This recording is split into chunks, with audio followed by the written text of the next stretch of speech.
Every June in Powell River, British Columbia, Canada, on the ancestral lands of the Cha'aman Nation, people gather from all over the world for the PRISMA Festival. Join us as we bring you a taste of the music, conversation and celebration for which this event has become known. We do look forward to welcoming you back to the concert hall someday, but until then, this is PRISMA on the Couch. Welcome back to PRISMA on the Couch, the third episode. I'm Arthur Arnold, Artistic Director. And I'm Andy Rice, the Marketing Director. And here we are on Texada Island in beautiful British Columbia, just outside of Powell River. We're here at Shelter Point Park, which is a soft spot in my heart because it was where I always used to go camping as a child, and haven't been back here for a couple of years, so it's an awesome way to come and experience it again through PRISMA. And it's great to share this beautiful location with you and the other two locations where we've been so far, the beautiful Powell River and Tla'amin. And we'll get you to some more beautiful locations in this PRISMA on the Couch. But before we do that, we'll go and talk a little more about this episode today. Your tan's coming along marvelously, by the way. 3 weeks of doing PRISMA on the Couch. It's like perfect. So we've got a great episode today. We've got a little behind the scenes peek at our American Masterclass series, which we put on this summer at PRISMA, thanks to the support of the US government. And we've also got, of course, some wonderful concert footage from this year's PRISMA and also from 2014 with the PRISMA Festival Orchestra. So we are going to start with Mahler First Symphony from, indeed, 2014, the PRISMA Festival Orchestra. And we're going to listen to the third movement. It starts with timpani alone, and then a lonely solo contra double bass will start the theme of Frère Jacques. Enjoy Mahler First Symphony, movement number 3.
Well, that started soft and that ended soft.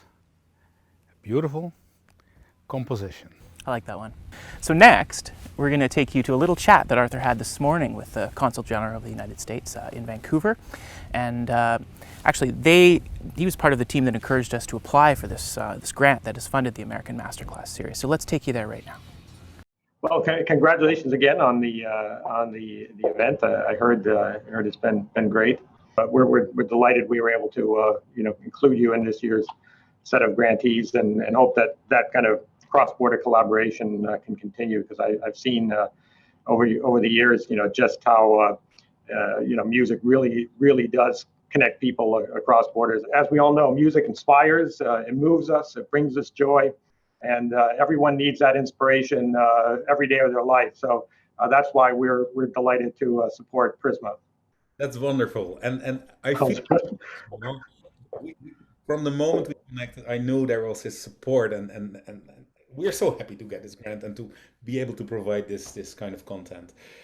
One year you might be able to come up here and maybe do a little speech at PRISMA on the beach where we have thousands of people, or we get you into the concert hall, and there's so many US artists. Well, let's plan for next year. I think we, based on what how Canada is going with its vaccination uptake, I think we're going to be in great shape here next year. So let's definitely plan to do that. My wife and I would love to do that. And a concert on the beach. What could be better than that? It's a pleasure to meet you virtually. And I mean, in all seriousness, we would love to join you in person next year. And congratulations on a great event. Delighted we were able to work with you and support you. And I just wish you much success in the great work that you're doing to get support young musicians. Thank you. And bring music to people in a beautiful setting. It's just fantastic. That's great. Thank you very much. All right. Have a great day. Take care. So you've heard from the Consul General, and now let's take you into the classroom, the online classroom at PRISMA 2021, to hear from some of our amazing guest artists and our amazing students from all over the United States. And we are so fortunate to have these fantastic musicians teach our students, our local Canadian students and the students that joined from the USA. Today's Masterclass is brought to you through the funding provided by the United States government. Thank you very much. Tell us what you're playing today. Mozart 4.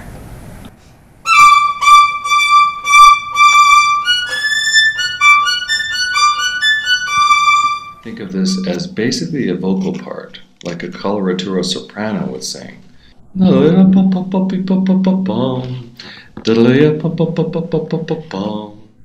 this is very similar writing to what he's writing in this passage at the very opening. So what I want you to do is to put yourself in the role of a coloratura soprano, and I mean a really good one.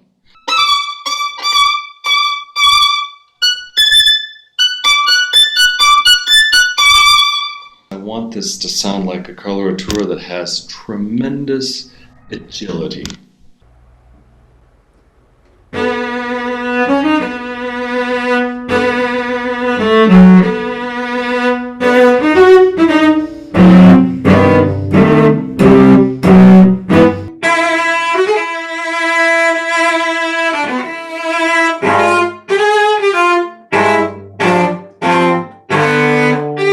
I heard some timing in this chord.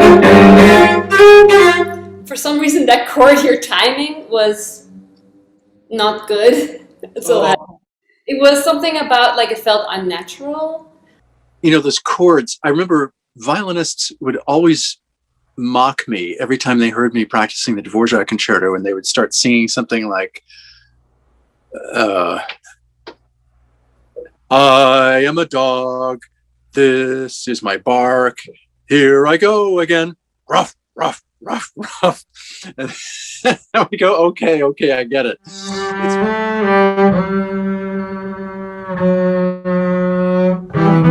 It's 1, 3, 4, 3. Now we're here. And then I just shift back the same third finger.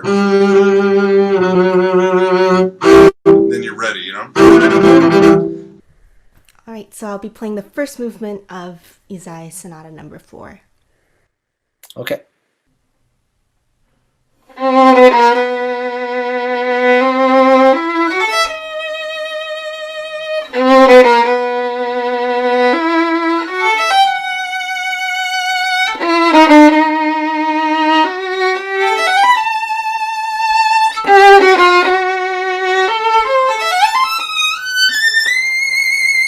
Because it's the easiest for us to sustain on an up bow, I would actually try to do the opposite. So that da da da da ya ba da da da ya ba da da da ba da da ya da da, and save the energy for the 3 pickup notes for the triplet. Let's do on the C natural to use the whole bow, but you have notes left. So I think it's an indication of certainly a color and an emphasis of that note, maybe, right?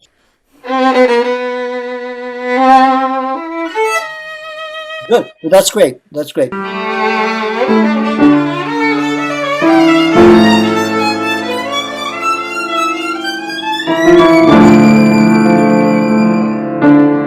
Do you ever get angry at anything? Oh, yeah, definitely. Definitely? Like, what ticks you off? Like, what really makes you angry? Like, things that really tick me off, you know, I hate waiting in line. I'm very impatient. You know, I have a lot of road rage when I drive. I'm a super speedy driver. I would love to hear that kind of rage, the seething rage that's underneath the layers of this piece, because this piece is just it's so epic and it's so incredible, the writing, and it's so rich and so deep, but there's that always like that Nordic feeling, you know, like there's a buzzing underneath the fog.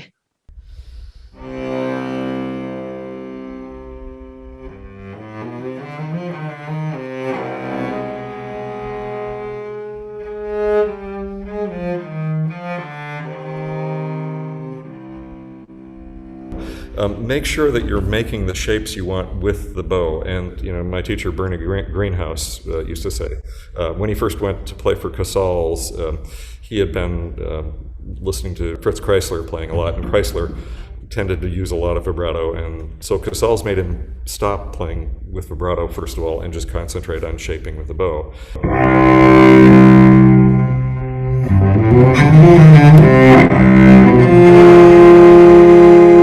Honor Bylsma used to call this our magic wand. You know, it's this is where all of the expression comes, really.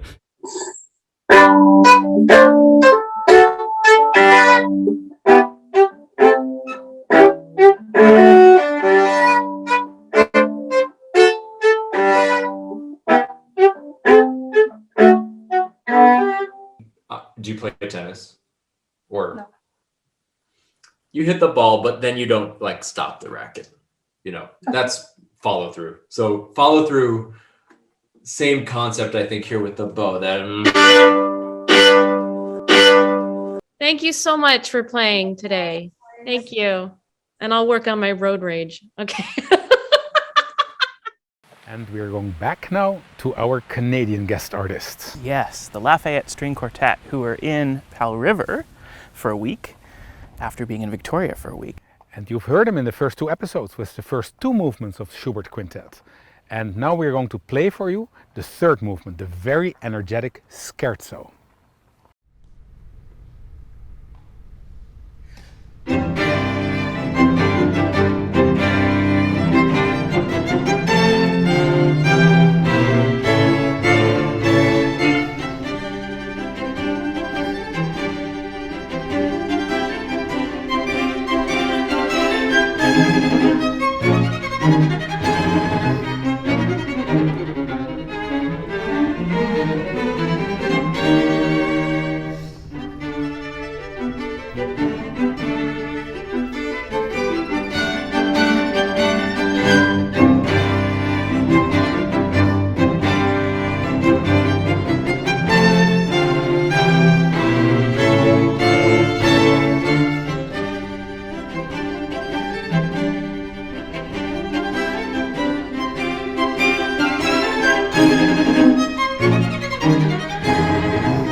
Great movement of a great piece. Oh man, that is so awesome to play that music. Yeah, on the cello, which people don't, maybe people don't know you first as a cellist in Palaver, probably as a conductor. Well, as a cellist, I've played a lot in the vaccination clinic the last yeah, few months, so they know me now as a cellist. But you know, I had the opportunity to talk about conducting with our US guest artists. And there's a lot of history there. They played in great orchestras with great conductors. Let's listen what they have to say about it. So I'm sitting at a Marlborough Festival, drinking coffee, reading New York Times. You know, I had like the morning off. Yeah. And I go to the art section. There's a little piece about this big. It says Carlos Kleiber to conduct the Met. I was literally, I blew my. I'm reading this thing like my head went kaboom. And sure enough, it was real. And there we were in like September, or October with Kleiber, La Boheme. Can you imagine with Pavarotti and Mirella Freni? I mean, Leonard Bernstein was sitting out in the center box. I remember that white hair sitting out there. And, oh my gosh, you know, I don't need to tell you, obviously, what that was like with Kleiber. I mean, you know, every single detail of the score from fortissimo down to pianissimo. I mean, every rallentando, things I'd never even heard before in La Boheme because it's too difficult to do. So people take the easy way out. He did everything that was on the page. From memory, of course. All the rehearsals, all the performances, the score was open at page 1. And he never, can you imagine all the meter changes? And oh my God. And, every night with the fingers and everyone felt like he was in their eyes all night long. Yeah. Including the singers. Pavarotti came out like this with a little halo over his head. He's like, see, Maestro, what can I do? Usually Pavarotti was like, I mean, it was unbelievable. He was like, Kleiber was like patting him on the head. I mean, it was incredible. It was really, even James and I was sitting on a rail like this, just watching him rehearse, It was really something. Conducting is the most subtle of arts because it is the sum of all these little things, knowing when to let the players do their thing, when to gently take control. It's a very, very subtle psychological art. In addition to, score mastery, yes, of course, obviously, but there's so many layers above that to create a really effective conductor, especially at that level where you have 100 middle-aged, highly opinionated musicians like me, who are ready to second guess everything you say. Yeah. So it's a very difficult thing. What do you do when you really hate a conductor that's in front of you? I gotta be honest. No, I mean, it's really rare that I just really don't like a conductor. Speaking honestly, it just doesn't happen very often. I mean, maybe we're lucky in San Francisco to just get really good conductors. But what I would say is that there are conductors that are great conductors, but the chemistry just isn't right with a particular orchestra. So, for example, and I'm not going to name names, but there are conductors that friends of mine in a different orchestra would say, "Oh, yeah, I love this person." And then I see that they're coming to us, and then we have the week together, and it just doesn't work for whatever reason. Yeah, no, that happens. And for me too, as a conductor, some orchestras it's just like love at first sight, and others you just never find that real. Yeah, that's just the nature of things, right? So yeah, I remember him starting Rosenkavalier, boom, that big pizzicato, boom, and we're going bum bum, and he's going, and everything's flying away, and so I saw his face change, like he was something was bothering him. This is a performance, and he's conducting, and he reaches up and he grabs it. He had like a big like sort of Rolex watch on, and he undoes it and he slides it right down off his baton and keeps going. It was a scream. He was just, and he even kind of smiled at the orchestra, like, "Oops, I forgot." It was so funny. Oh my gosh! So, how many music directors did you did pass by in those 20? Yeah. Well, trying to think. Well, I did 3 weeks with Schulte when I just started, but he was not music director. Daniel Barenboim was music director. I see. And he made me love Bruckner. I didn't like it at first, and now Bruckner's my favorite composer. And after that, we kind of had 2 interim music directors, but they didn't have the official title, but they something in between. And those were Pierre Boulez, and Bernard Haitink. And now it's Riccardo Muti. Yeah, still, Yeah. Yeah, still. I think officially till 22. Oh, yeah. Yeah. So is there highlights that you want to share with us that you will never forget? Maybe playing Bruckner with Barenboim. I think the best is when through the course of the season you have a nice balance between people who remind you to think of like the big picture mostly, and then other people who are sorting out things like, oh, this is not really in tune, and let's tune this chord. Yeah, you need both, and it's hard to find both in any one conductor. True. So that's kind of a fun little clip, but we saved something special that we haven't quite shown you yet, which was a chat between Arthur and David Halen, who's concertmaster of the St. Louis Symphony. We talked about Hans Vonk. I was the assistant conductor of Hans. We had a special relationship. I assisted him through his illness, and David and I met many times on that occasion. So you'll be listening to us talking about this very special man and conductor, Hans Vonk. Arthur, it's so good to see you. You are the closest connection I have really to that wonderful period, and I thank you for that. Well, that's mutual, because we have a lot of experiences that only you and I understand the depth of it. He was such a great musician, and I realize, especially and now that I'm old, I realize looking back now how special that time was. And as a matter of fact, we haven't really had anyone with that kind of depth of power of knowledge and experience and musical instinct, I think, ever since, to be honest. It was the perfect music director after Leonard Slatkin. Right. It was just right. And the only tragedy is that it should have been 15 to 20 years of that. And that's the tragedy. That is the tragedy, yeah. We celebrate these guys when they get really old, like Muti and Mazur and all these people. But Hans would have been one of those super greats. Oh yeah. What I remember, David, is when you played in Paris, and I drove down from Amsterdam to be at a concert, and I still hear the sound of the strings. I still hear it, and that became for me an example of how beautiful and warm string sound can be. Well, he had that natural touch with his. It was his way, and it was because he cultivated quality.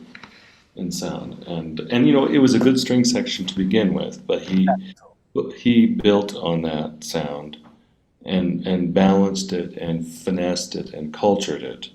You know what was for me so amazing? When Hans got sicker, I had to bring him everywhere with a wheelchair. I found a car where you could drive the wheelchair in, so we called it the Pope Mobile because it was like, it looked like one of those.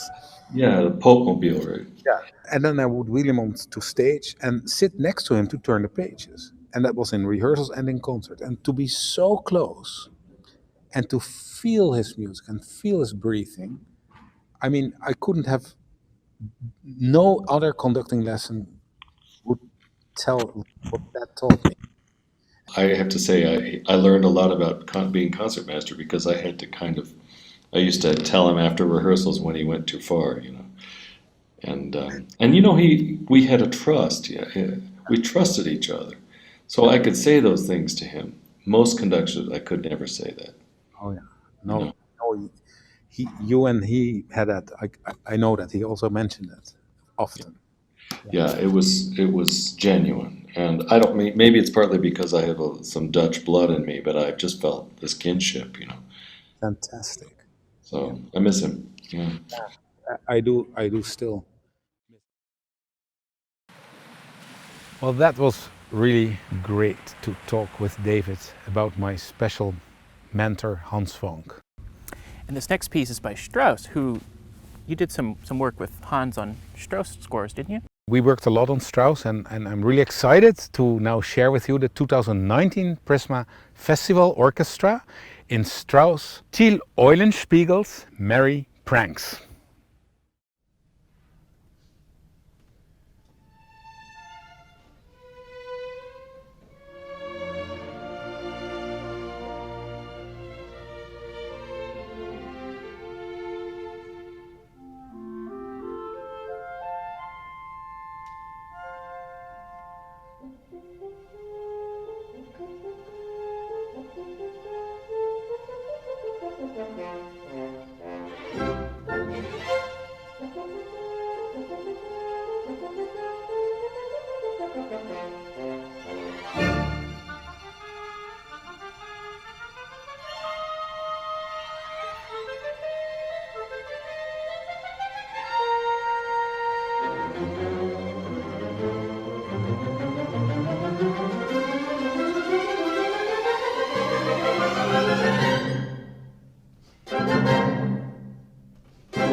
Did you hear there at the end the head of Till Eulenspiegel rolling down the stairs from the scaffold?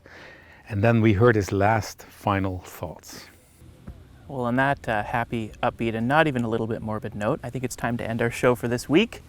Thank you so much for watching. We've had an amazing time here in Texada Island. And next week we're coming at you from Lund, BC, the end of the Highway 101 or the start, depending on who you ask. And you gotta come see this region in person. It's just so beautiful. Yeah, you can do that actually. The best timing would be June 2022, when we are back with a full PRISMA 80-piece orchestra from all over the world on stage. And you can come and see this natural beauty yourself. Culture and nature go hand in hand here. But first, see you next week from Lund, BC, Canada. Goodbye.